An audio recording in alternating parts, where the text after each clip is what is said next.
Good morning, everyone. My name is Dr. Lyle, and I was informed that I would be helping you all with SCP file detail. What? Don't we have a computer for this?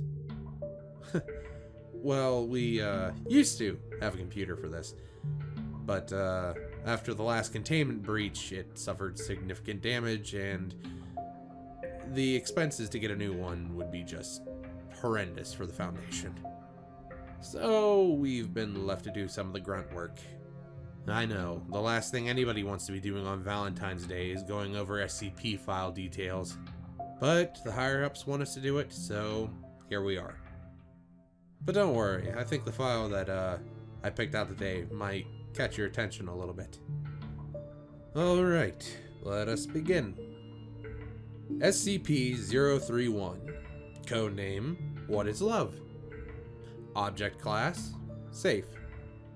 Special Containment Procedures. SCP-031 is to be contained in a standard containment chamber located in Site-77's Safe SCP Wing. Personnel interacting with SCP-031 are not to view it directly and communicate with test subjects through an intercom system installed in each chamber. The containment chamber is to be cleaned once per week by custodial staff wearing opaque goggles to mitigate SCP-031's effect. Description: SCP-031 is an amorphous organism with a mass of 75 kilograms.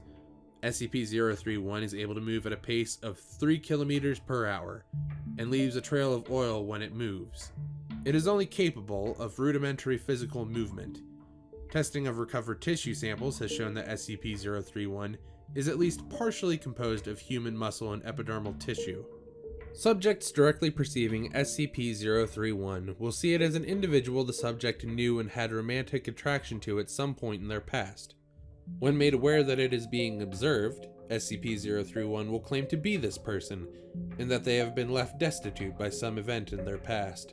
SCP-031 will use this to attempt to persuade the subject to allow it to stay with them for an extended period of time, until it is able to return to a stable situation.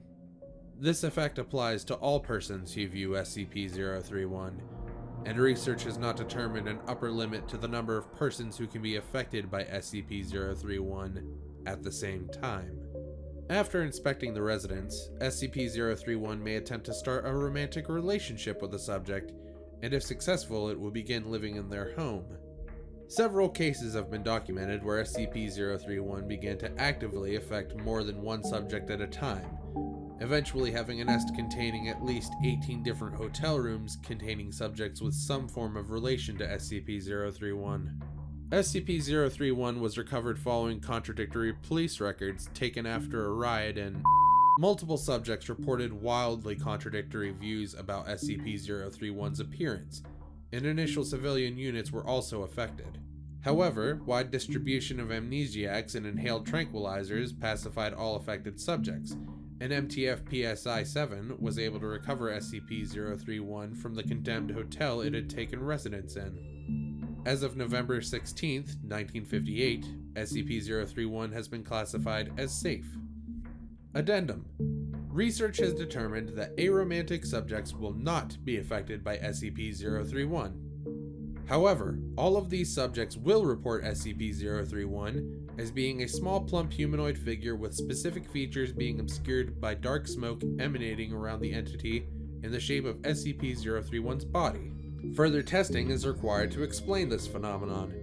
Further testing has shown that the perception of subjects affected by SCP-1937 is similarly affected.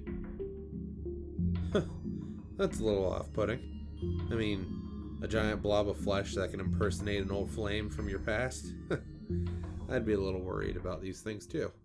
But hey, we've already got it in containment. Unless... you guys don't think that there might be more of these things out there, do you? You know what? Probably just forget that I asked. You're all excused and have a good day.